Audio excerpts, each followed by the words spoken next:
안녕하세요. 저는 60대 중반의 여성이고 혼자 삽니다. 아들이 하나 있는데 몇 년 전 장가를 가서 제 가정을 꾸리고 살아요.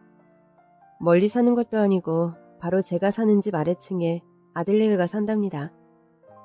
남편과는 사별인지 이혼인지 궁금하시다고요? 둘 다 아니지만 저는 지금 혼자 사는 처지입니다. 결혼이라도 했냐고 물으실 것 같은데 그런 것은 아니고 정확히 말하자면 이혼 소송 중입니다. 혜자야, 네 남편 여태 딴 살림 중이니? 응, 상간녀한테 눈 돌아서 짐 싸고 나간 지가 언젠데. 나도 그 인간 흔적 꼴 보기 싫어서 남은 짐들 다 싹 정리해서 택배로 보내버렸다. 누구 좋으라고 그걸 택배로 보내줘. 쓰레기통에 던져버려도 시원찮을 판에. 괜히 짐 가지러 왔다가 깽판 부릴까 봐서. 그 인간 늙어도 이빨 빠진 호랑이 주제에 여전히 으르렁거리는 성미는 여전하잖니. 밑에 층에 영석이네 사는데 며느리 보기에 맨날 시부모가 싸우는 것도 창피해서. 참, 아유, 네가 며느리 앞에서 좀 쪽팔리긴 하겠다. 시집 온 지 얼마 안 돼. 네 남편 그러고 나갔지? 상견례 할 때부터 이미 조짐은 있었어. 어찌 보면 내가 그때 딴짓하는 거 알아보고 어떻게 술을 냈어야 했는데 영석이 장가 보낸다고 신경 쓰는 바람에. 아유, 바람나 집 나가는 걸 무슨 수로 단돌이 하니. 평생 넌 정말 할 만큼 했고 참을 만큼 참았어. 그러게 말이다. 그나마 영석이 장가 보낸 다음 터진 일이라 다행이라 해야 하나. 그래도 얼마나 사돈 댁 눈치 보이는데 개망나니 집안이라 욕할까 봐서. 너희 며느리 부모님 안 계시다 하지 않았니? 친정아버지도 고등학교 때 돌아가시고 혼자긴 한데 친엄마 같은 고모가 계시잖니. 그댁 어른들 우리 며느리 여전히 딸처럼 여기고 신경을 얼마나 쓰는데. 하긴 너희 며느리 집안이 엄연한 교육자 집안이라던데. 네가 며느리 눈치가 좀 보이긴 하겠다 얘. 그러게 말이다. 그래도 싫은 내색도 없고 타박하는 내색도 없는 애야. 같은 여자로서 날 가엾게 여긴다면서 얼마나 잘하는지 모른다.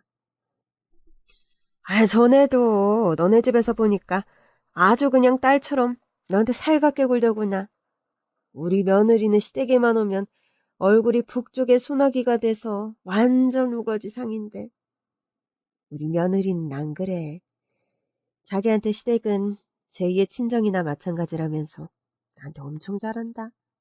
주말마다 나랑 목욕탕도 같이 가는걸. 아유, 복도 많은 기집애. 너나 질투하라고 하는 말이니? 남편 복도 없는데 며느리 복이라도 있어야 할 거 아니니. 며느리가 이혼 전문 변호사까지 대신 알아봐줘서 난 요즘 크게 신경 안 쓰고 이혼 준비 중이다. 세상에, 아유 참. 며느리가 그걸 다 알아봤어? 너희 며느리도 대단하다. 오지랖이야 아님 정의감이야? 둘 다지 뭐. 우리 며느리가 나랑 성정이 비슷해. 불이나 되도 않는 경우를 보면 못 참고 넘어가는 화통한 성미거든. 네 남편하는 꼬락서니까 그럴 만도 하지 뭐. 암튼 이왕 갈라서는 거 네 권리 단단히 챙겨받고 갈라서라. 그래야 평생 참고 희생한 네 인생이 조금이라도 보상받지. 안 그러니? 그래, 나도 더티하고 피곤한 싸움이라는 생각 버리기로 했다.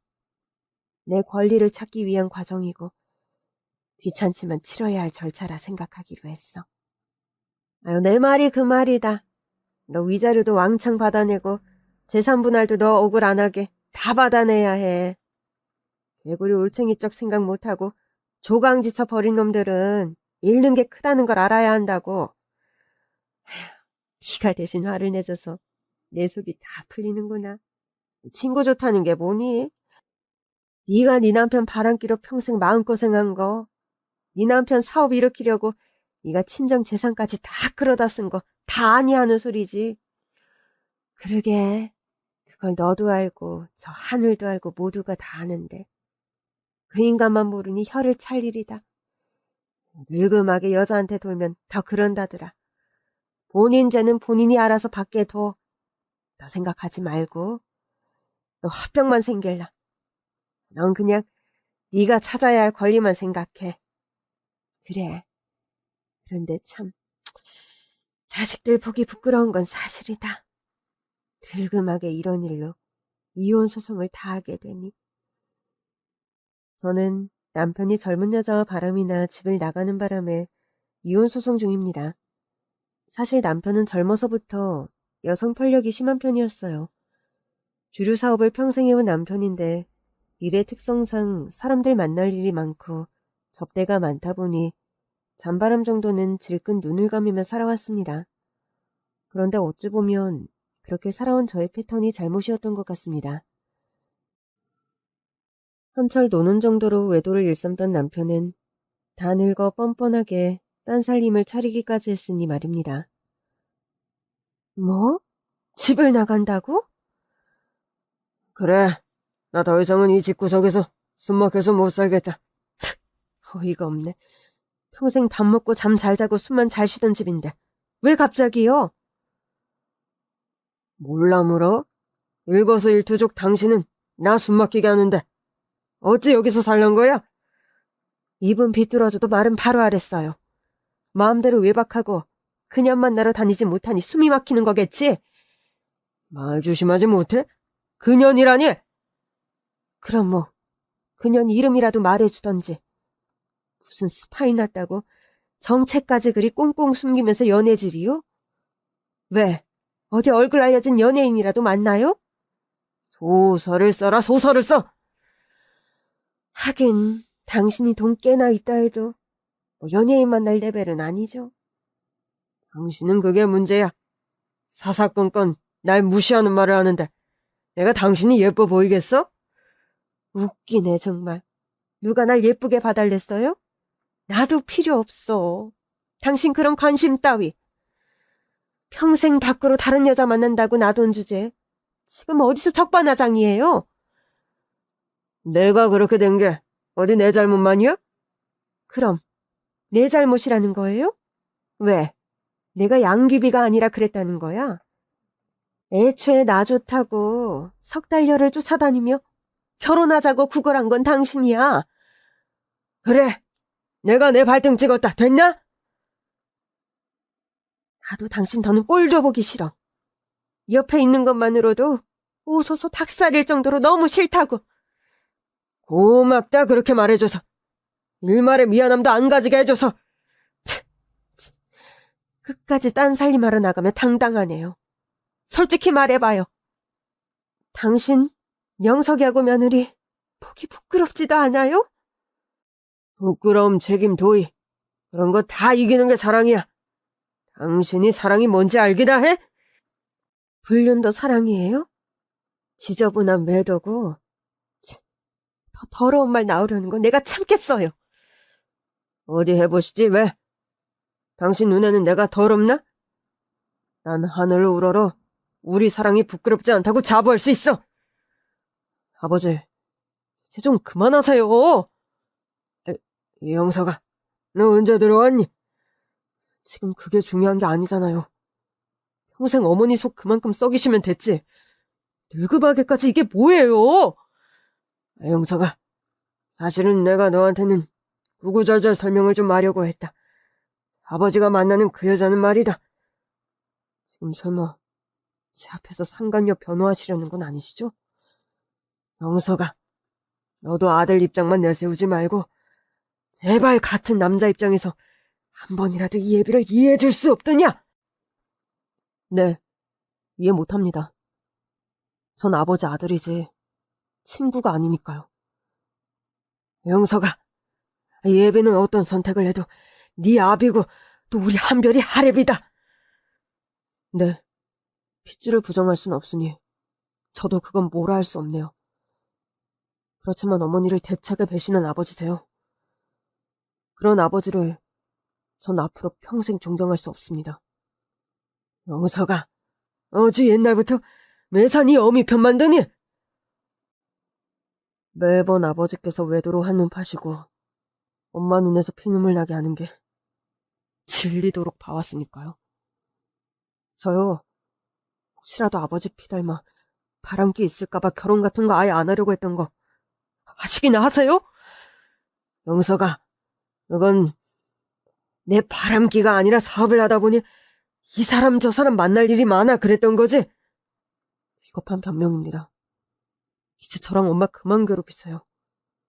제 처 보기에도 얼마나 부끄럽고 치욕스러운지 모르시죠? 부탁입니다. 이제 엄마와 제 앞에 그냥 조용히 사라져주세요. 애비와 자식으로서 인연도 끊겠다는 거야? 가능하면 그러고 싶습니다.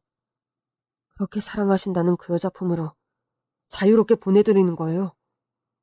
원하시는 바 아닌가요? 영서가, 넌 내려가 있어라. 이건 엄마 아빠 문제야. 아니요, 제 문제이기도 합니다. 와이프복이 너무 쪽팔려요. 나까지 그런 남자로 생각할까봐. 들었죠?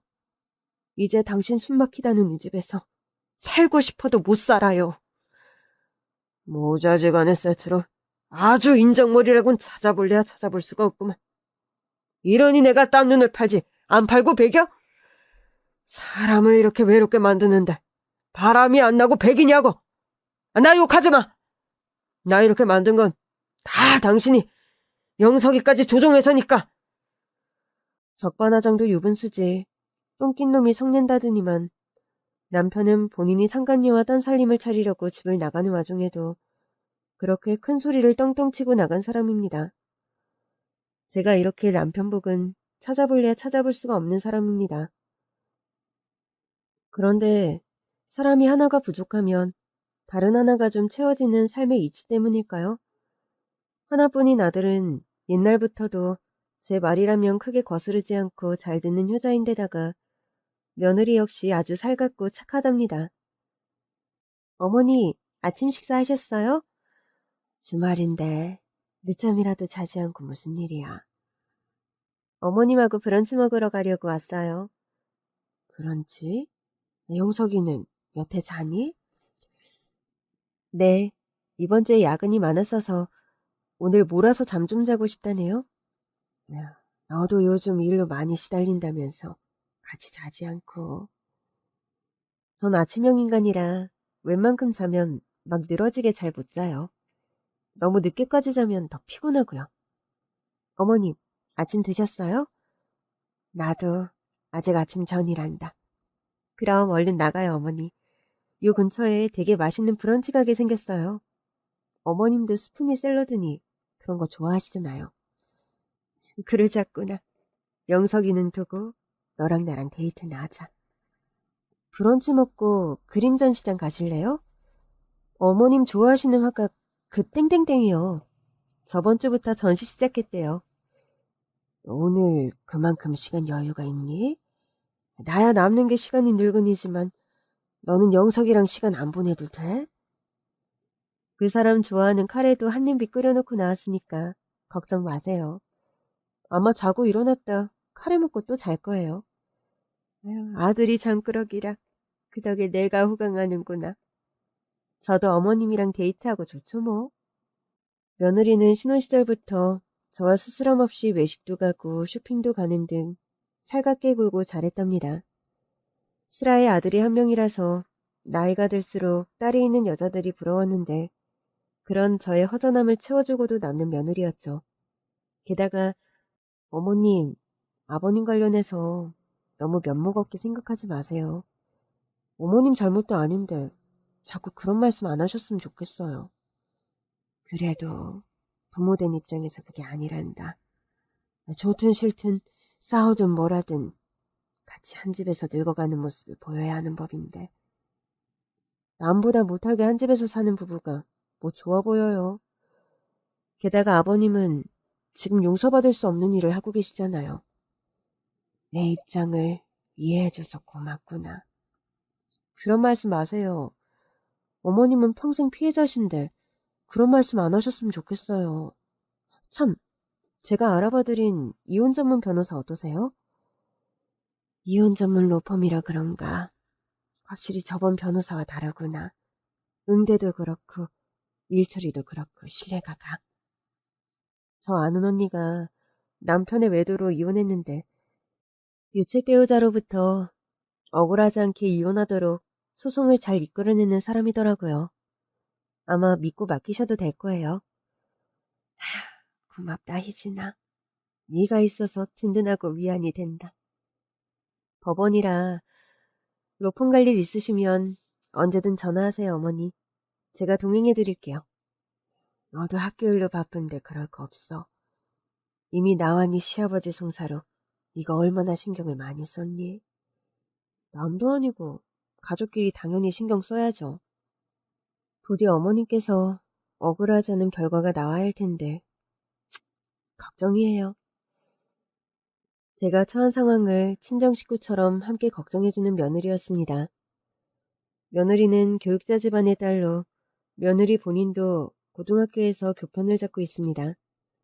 작년에는 첫 손주를 품에 안겨주었고 현재까지 육아휴직 중인 며느리죠. 아래층에 며느리와 아들이 살기에 저는 틈만 날 때마다 내려가서 육아도 도와주고 살림도 도와주곤 합니다. 희진아, 너 좋아하는 메추리알 장조림이랑 잡채해왔다. 어머 세상에, 어머님 매번 감사해요. 어머님, 요즘 관절염 있으시다면서 이런 거 자꾸 만들지 마세요. 자식들 먹을 반찬만 주는 게 뭐가 힘들다고 그래? 그래도 관절염은 쉬어야 낫는 병이라던데 집안일에 너무 시달리시는 것 같아서요. 너는 휴직까지 하고 애 돌보느라 정신이 없는데 당연히 도와야지. 저는 친정엄마가 없어 나서 출산이고 육아고 힘들고 외롭게 할 각오를 하고 있었는데 어머님께서 완전히 친정엄마 역할 배를 해주고 계세요. 아, 갑자기 여긴 왜 울어? 매번 반찬도 그렇고 오실 때마다 집안 청소까지 너무 죄송해서요. 애 키우는 게 어디 보통 일이니? 우리 한별이가 별나서 네 품 아니면 잠도 안 자는 애라 네가 힘든 거 다 안다. 다른 시어머니들은 반찬을 해봐도 꼭 아들 좋아하는 것만 해오신다는데 어머니께서는 늘 제가 좋아하는 반찬 위주로 해오시잖아요. 그것도 너무 따뜻하고 감사해요. 그것 때문에 눈물이 났어? 네. 사실 저는 엄마가 해주는 집밥 못 먹고 자라서 어머니 음식이며 반찬 그런 것들이 너무 따뜻하고 좋아요. 사먹는 거랑 틀리게 맛도 너무 좋고요. 내 손맛이 네 입맛에 맞아 다행이구나. 애 엄마는 스스로 본인 먹을 걸 못 챙기니까 주변에서 챙겨주는 게 도리다. 안 그럼 애 키우는 일이 서러운 일이 되어버리는데 그럼 안 되는 거잖니? 저 시집 참 잘 온 것 같아요. 어머님 같은 시어머니 만나서요. 나야말로 며느리 한번 잘 들였다. 요즘 세상에 너처럼 심지가 착하고 고운 며느리가 어딨니? 난 아들 장가 보내며 며느리가 아니라 딸을 얻은 느낌이란다. 저와 며느리의 사이는 각별하고 따뜻했습니다. 남편과의 지저분한 이혼 소송에서 오는 스트레스가 날아갈 만큼 며느리와 유대관계는 저에게 큰 위로를 주는 것이었죠.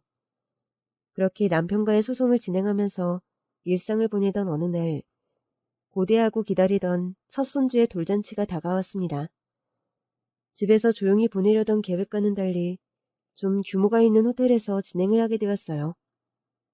엄마, 저희 회사에서 사원복지 차원으로 자녀 돌잔치 장소를 여기 호텔에서 무료로 장소를 제공해주고 식사비도 80%나 지원해준대요. 그럼 여기서 우리 한별이 돌잔치예요, 여보. 이 호텔 5성급이고 음식도 아주 괜찮은 곳인데 한별이 돌잔치 여기서 하는 게 좋겠구나.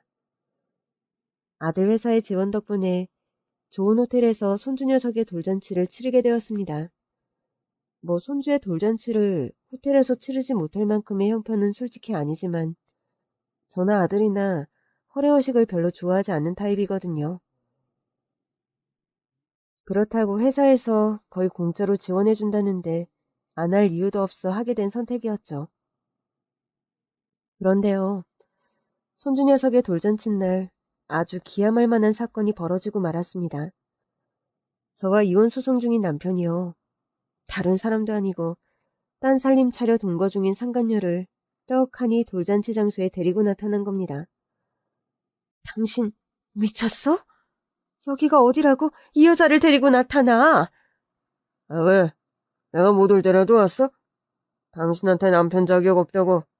아들한테 예비 자격도 없는 건 아니잖아. 안녕하세요, 사모님. 기별 없이 온 건 좀 죄송한데 제가 못 올 자리는 아닌 것 같은데요? 뚫린 입이라고 아무 말이나 막 해도 되는 줄 알아요? 감히 여기가 어디라고 낯짝이 두꺼워도 정도껏 두꺼워야지. 고정하시고 말씀 좀 가려 하시죠. 어차피 순리대로라면 사모님 자리에 내가 있어야 한다고요. 그렇게 버텨서 이혼을 안 해주니까 지금 이런 꼴을 보는 거 아니에요? 뭐라고? 너 지금 뭐라고 했니? 아니, 이런 막대 먹다 못해 필요먹어도 시원찮을 년을 봤나? 엄마, 웬 소란이에요? 어머니, 무슨 일이신데 그렇게 언성을 높이세요?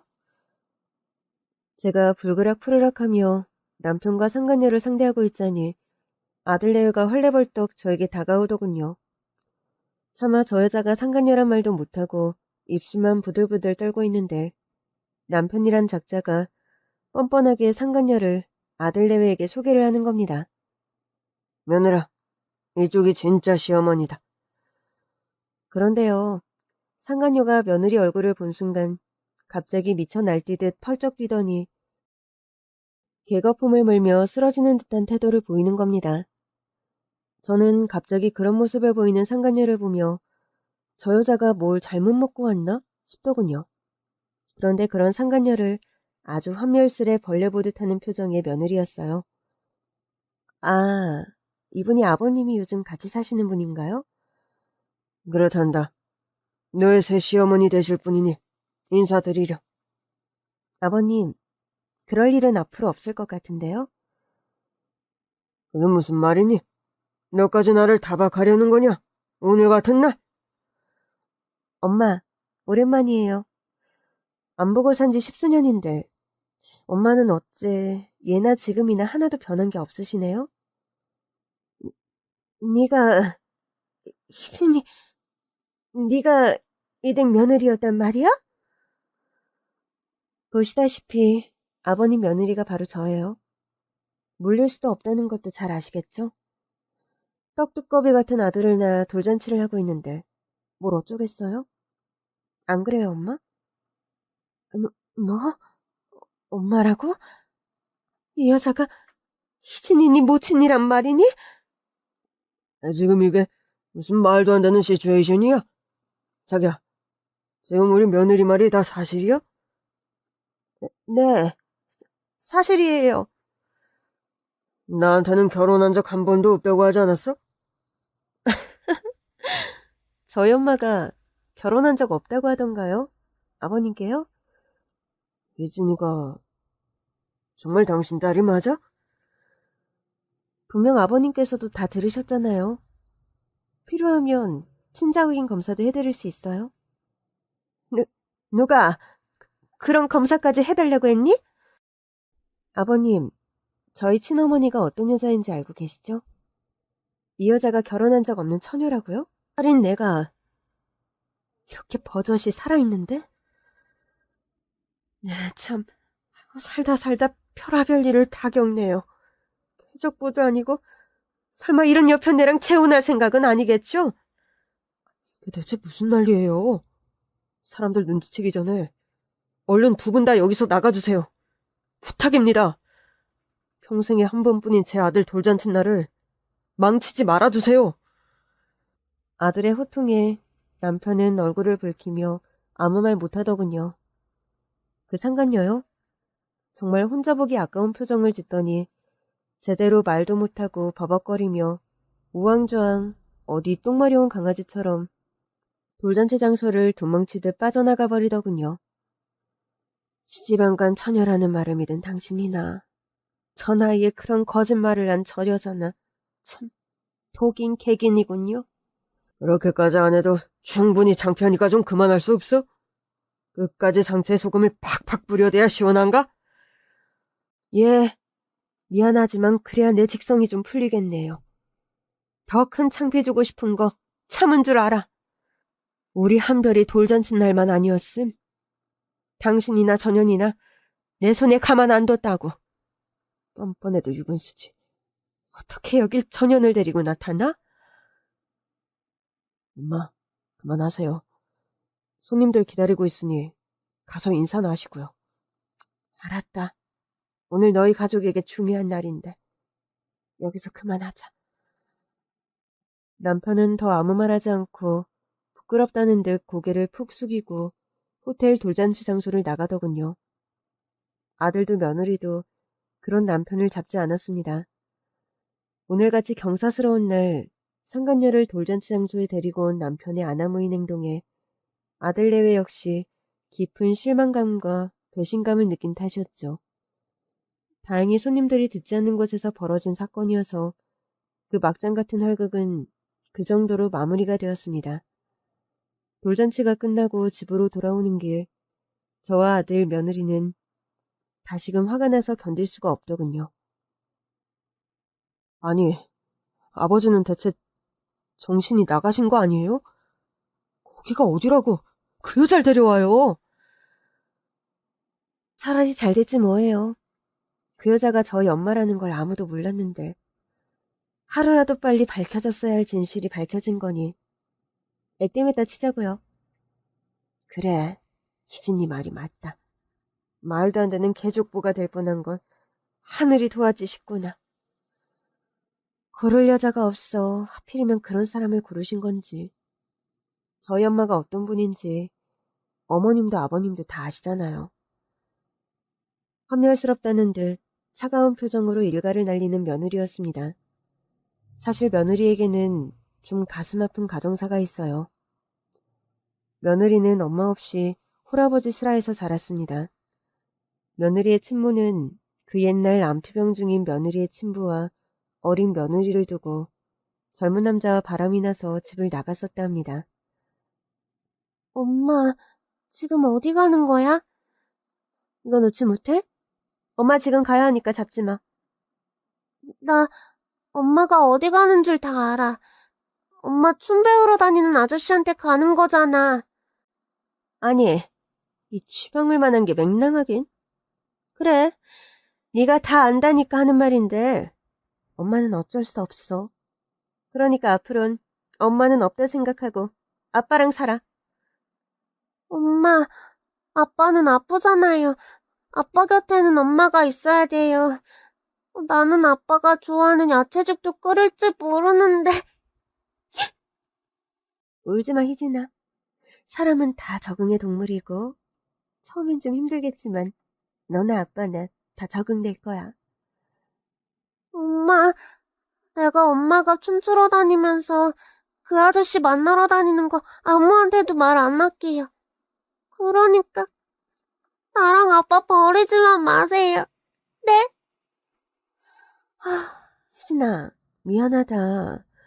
엄마는 더 이상 네 아빠와 살 수 없어. 엄마 같은 엄마는 너도 있고 아빠랑 잘 살아.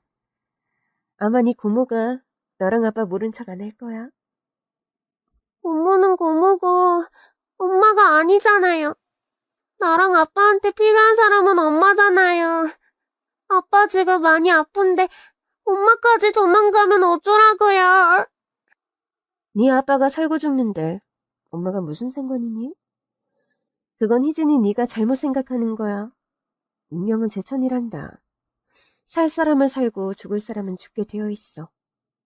엄마 진짜 나빠. 엄마 세상에서 제일 독하고 나쁜 사람이야. 그래, 엄마 실컷 욕해라. 그리고 그 도끼로 앞으로 부지런히 살아. 엄마는 이만 간다. 더는 엄마 잡을 생각 말고.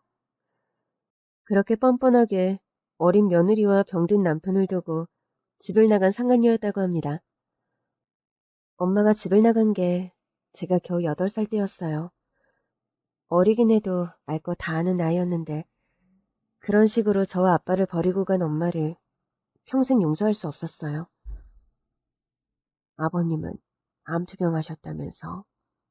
언제부터 아프셨던 거야? 아빠가 암투병 시작한 지 얼마 안 돼서 집 나간 엄마였어요. 사람들마다 그런 엄마를 엄청 욕했고요. 차마 입에 담을 수 없는 말로 욕을 하는 어른들도 있었어요. 어린 나이에 며느리가 받았을 상처가 어땠을지 과연 짐작조차 되지 않더군요. 물론 이런 사연들을 저와 남편 아들은 진작부터 알고 있었습니다. 그렇기에 아마 남편이 받은 충격은 꽤 클 것이 뻔했죠. 며느리의 친엄마, 그 상간녀가 옛날에 집을 나가버리고 며느리의 친정아버지는 5년 넘게 암투병을 하다가 하늘나라로 떠났다고 합니다. 아빠가 투병하시면서도 엄마 때문에 속이 많이 상하셨어요. 용서할 수 없는 배신을 때리고 떠난 엄마였는데 지금 생각하면 아빠는 그런 엄마를 많이 사랑하셨던 것 같기도 하고요. 지금도 과거 이야기를 할 때면 표정이 어두워지고 슬퍼지는 며느리였습니다. 엄마는 바람나 집을 나가버리고 아빠는 또 암투병을 하다가 중학교도 가기 전에 돌아가시자 며느리를 딸처럼 거둔 것은 며느리의 고모였습니다. 해서 지금껏 그 고모를 친엄마처럼 따르는 며느리였죠. 저 역시 상견례 자리에서부터 쭉 그 고모님을 사부인 대우를 하듯 깍듯하게 하는 실정이고요. 그런 사연을 다 알기에 지금의 상간녀가 더 사람 같아 보이지가 않더군요. 손주 돌잔치에서의 충격적인 만남 이후 하루하루 이혼 소송을 진행하며 지내던 어느 날이었습니다. 퇴근길에 며느리가 부랴부랴 저를 찾아왔더군요. 희진아, 퇴근하자마자 무슨 일이니? 어머니, 방금 전에 고모랑 통화를 했는데 너무 충격적인 소식을 들었어요. 무슨 일인데 그래? 어찌 보면 그리 충격받을 일 같지도 않긴 하네요. 그리 생겨먹은 사람이라는 걸 모르는 바는 아니었으니까요. 평소와 다르게 아주 씁쓸하고 슬픈 표정의 며느리였습니다. 저는 며느리가 걱정돼서 퇴근하지 못하고 먼저 말하기를 가만히 기다렸더랬습니다. 오랜만에 고모와 통화를 하는데 저희 고모가요. 친엄마 소식을 전해주시더라고요. 돌잔치 날에 있었던 일 고모한테 말씀드렸니? 그 일 있고 얼마 안 돼서 고모한테는 말씀드렸었어요. 그렇구나. 그 사건 때문인지 고모가 친엄마 소식을 좀 여기저기 묻고 다니셨나 봐요. 고모님께서? 아마 희진이 네가 걱정이 돼서 그러셨나 보구나. 네. 고모는 제 얘기를 들으시고 뭔가 찜찜해서 엄마 뒤를 캤는데 글쎄 더 경악할 만한 일이 있더라고요. 무슨 일이길래 그러니? 제가요. 사실 아무리 어머님과 가까워도 또 친엄마와는 아무리 인연을 끊고 살았다고 해도 핏줄이 섞인 친엄마다 보니 너무 부끄러워서 말씀을 안 드리려고 했었어요. 네가 정하기 싫은 얘기라면 굳이 억지로 안 해도 된다, 희진아. 그런데요. 아무리 제 얼굴에 침 뱉기어도 어머님께서는 아셔야 할 일 같아서요. 그리고 시간이 지나면 어차피 다 알게 될 사실 같기도 하고요. 떨리는 목소리로 며느리가 전해준 이야기는 참으로 충격적이고 기함해서 뒤로 낮아빠질 만한 것이더군요. 저희 친엄마요. 아버님께 결혼 안 한 처녀랑 거짓말만 한 게 아니더라고요. 그럼 또 무슨 거짓말을 했다는 거야? 최근까지 사실혼 관계에 연하남이 있었대요. 엄마보다 8살이나 어린 남자고 직업도 변변이 없는 사람이요. 그럼 애인이 있으면서 네 시아버지와 딴 살림을 차렸단 거야? 네. 그걸 아마 아버님께서도 최근에야 아신 모양이더군요. 치, 그 양반이 그걸 알기는 했다고? 네. 그거 알고 한바탕 난리부르스가 났었다고 하더군요. 두 분 사는 집에 경찰이 출동할 정도로 부부싸움이 험악하게 났었다고요. 네 시아버지 성질이 아마 그런 사실을 알고 얌전히 넘어가진 않았을 거다. 그런데요, 그런 거짓말보다 더 나빴던 게 애초에 그 젊은 연하남 빚을 갚으려고 저희 엄마가 아버님께 의도적으로 접근한 거였다네요. 돈 때문에 일부러? 네, 그 기둥서방이란 남자가 노름하는 버릇이 있어서 여기저기 빚도 많고 또 도박빚 마련한다고 여기저기 사람들한테 사기도 많이 쳐서 돈 문제가 심각했대요. 네 시아버지가 돈 얼마나 해줬다든? 제가 듣기론 아파트 한 채 값은 너끈히 넘어간 모양이더군요. 세상에. 짠돌이 양반이 그 큰 돈을 넙죽넙죽 갖다 바쳤다는 거야? 말로는 친정 식구가 아픈데 수술비가 필요하다. 생활고로 진 빚이 있는데 갚아야 한다. 어디 부동산에 투자하려는데 당신도 좀 해봐라. 이런 거짓말들로 받아낸 돈들이 수억이래요. 그럼 그 수억의 돈들이 다 그 기둥서방이라는 남자 빚 갚는 데 쓰였고? 네. 지금 아버님께서도 그 사실 알고 화병으로 몸져 누워 계시대요. 네 말을 들으니 희진아, 내가 너 뭐라 할 말이 없구나. 이런 얘기 제 입으로 들리는 거 솔직히 힘들었는데 언젠가 아실 일이라면 빨리 말씀드리는 게 좋다 생각했어요. 무엇보다 어머님하고 저 사이에 이런 찜찜한 비밀 같은 거 만들고 싶지도 않았고요. 아니 희진아, 네가 뭘 잘못했다고 우니? 잘못한 사람은 정작 따로 있는데 울지 말거라 아가야. 부끄럽고 너무 창피해서요. 그리고 너무 죄송하기도 하고요. 희진아, 네가 일전에 그러지 않았니? 네 시아버지 딴살림 차려 이혼소송 들어갈 때 내가 너 보기 창피하고 면목 없다 했더니 네가 그랬어? 어머니는 피해자신데 그런 말 절대 하지 말라고. 듣는 네가 듣기 싫다고. 안 그래? 네, 제가 그랬어요. 지금 내가 딱 그때의 네 심정이란다. 이제 와서는 네가 어떤 마음으로 그런 말을 나에게 했던 건지 알겠구나. 어머니, 사람 마음이 왜 다들 내 맘 같지 않고 그 모양인지 모르겠어요. 그런 것들은 그냥 그 수준대로 살게 무시하고 내버려 두자꾸나. 내 맘 같지 않은 인간들 신경 쓴다고 내 속 문드러지게 하는 어리석은 짓 이제 더는 하지 말자 희진아. 네 어머니. 어머니 말씀이 100번 옳아요. 제품에 안겨 한참이나 오열하는 며느리였습니다. 하긴 다른 사람도 아니고 아무리 인연을 끊고 정을 끊고 살았다 한들 제 친정엄마의 허물을 이야기하는데 그 속이 어떻겠습니까? 남편의 외도와 부끄러운 행실로 평생 소가래하며 살아온 저였기에 며느리의 그 아픈 심정이 누구보다 이해가 가더군요. 남편은 그 상간녀와 당장 살림을 가르고 험악하게 헤어진 모양이더군요. 들리는 소문에 의하면 그 상간녀와 기동서방은 저희 남편과 관련된 일 말고도 다른 사기죄로 여러 명에게 고소를 당해 재판을 받고 교도소에 수감되었다 합니다. 이런 소식은 남편의 지인으로부터 건너 들었습니다. 며느리에게는 제가 그런 당부를 했었거든요.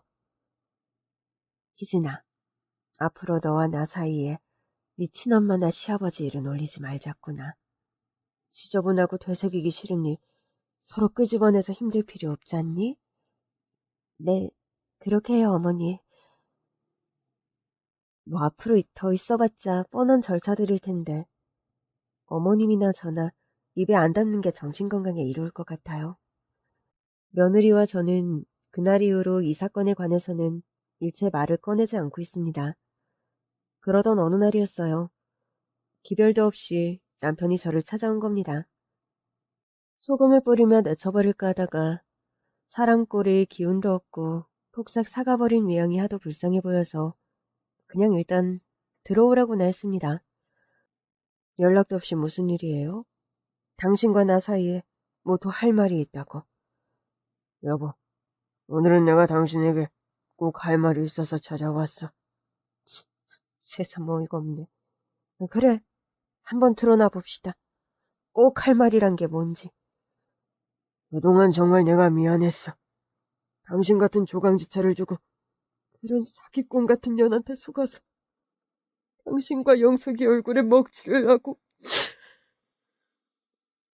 갑자기 바닥에 무릎을 꿇고 석고대죄를 하며 닭똥 같은 눈물을 뚝뚝 흘리는 게 아니겠어요? 그런 마음이 든 연유냐 맥락이 이해가 안 가는 바는 아니었지만 그렇다고 그런 석고대죄에 제 마음이 풀릴 만한 일도 아니었습니다. 이제 와서 갑자기 왜 이래요?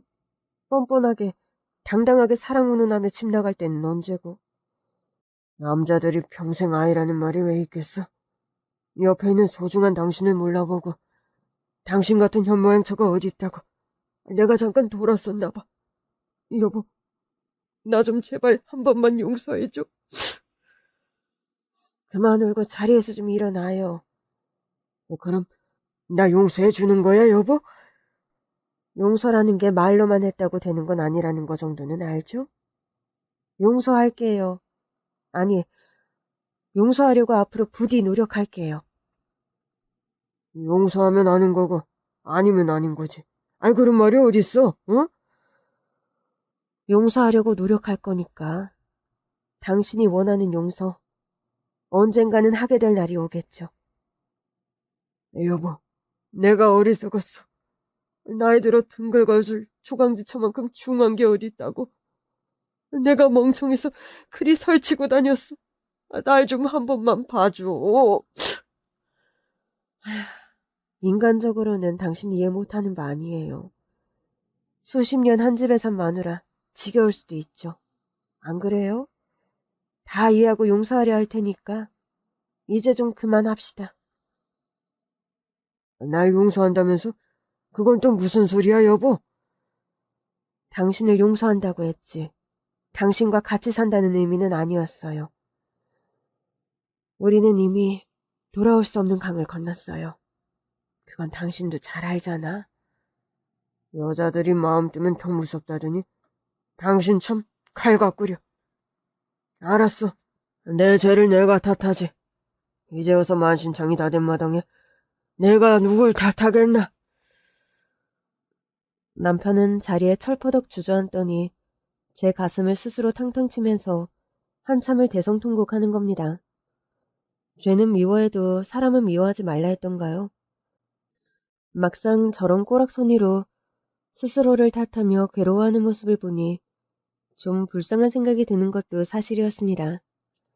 그렇다고 살림을 합치고 재결합을 할 수는 없었죠. 남편은 제 완강한 뜻을 알고는 한참 그렇게 혼자 울다가 제 집으로 돌아갔습니다. 어머님, 아버님이 막 울면서 내려가시던데 무슨 일이세요? 글쎄다, 뭐 돌아온 탕아처럼 저를 받아줄 거라 오해라도 한 모양이다. 남자들이란 젊으나 늙으나 뭐 죄송해요. 아니야, 내가 딱 하려던 말이다. 젊으나 늙으나 어린 개나 매한가지지. 안 그래? 암튼 어머님은 저랑 코드가 찰떡이시라니까요. 남편과는 그 뒤로 이혼 소송 대신 조론을 선택하게 되었습니다. 이제 와서 복잡하게 소송하는 대신 우리 그냥 결혼하는 게 어때? 난 산에 들어가서 조용하게 살려고 하니 당신 귀찮게 하는 일은 더 없을 거야. 재산분할 일이 뭐니 피곤한 싸움이 될 이혼 소송이었고 성공보수니 뭐니 이혼하는 데 들어가는 경제적인 비용도 소모적으로 느껴져서 저와 남편은 조론을 선택하게 되었습니다. 남편은 주류 사업을 다 접고 정말 산으로 들어가 자연인 같은 삶을 시작했죠. 시간이 좀 지나서 가끔 아들 대회는 남편을 보러 산에 다녀오기도 했습니다. 간간히 제 안부를 물으며 저와의 재결합 의사를 넌지시 피력하는 남편이었습니다.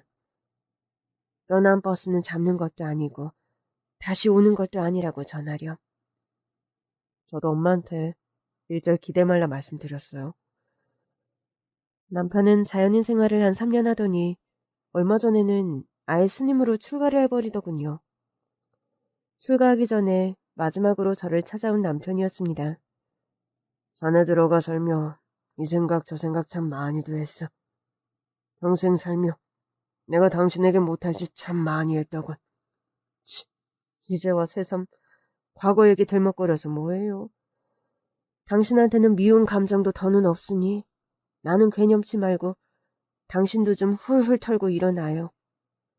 전기라도 하면 훌훌 털고 일어나 새로 시작할 일이라도 있지. 그러기엔 내가 너무 늙었고 더는 하고 싶은 일도 딱히 없어. 돈도 벌 만큼 벌었고. 계속 산에 살 작정이에요? 아니, 죽기 전에 불교에 귀의하려고 해.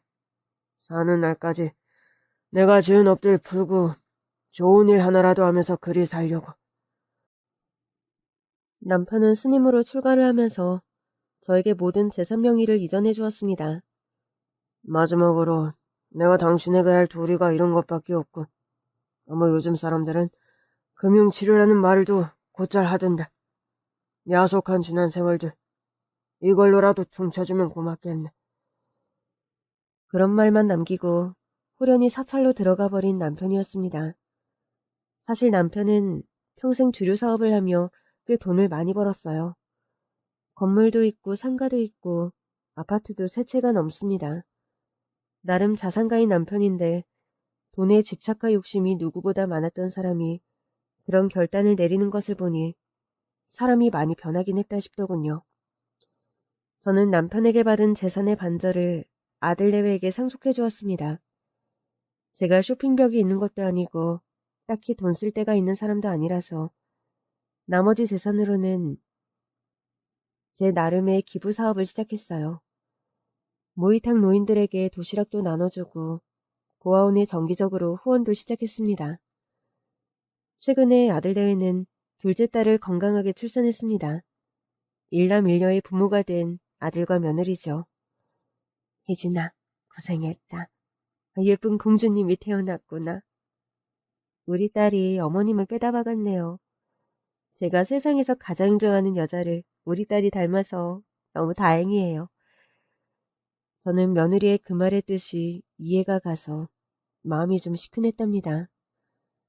딸을 출산하는 그 순간까지 친어머니에 대한 상처에서 완벽하게 벗어나지 못한 며느리의 아픔을 짐작할 수 있었기 때문이죠. 부디 며느리가 예쁜 딸의 엄마로 살아가며 과거의 안 좋은 기억과 상처들을 지워나갈 수 있기를 기원해봅니다.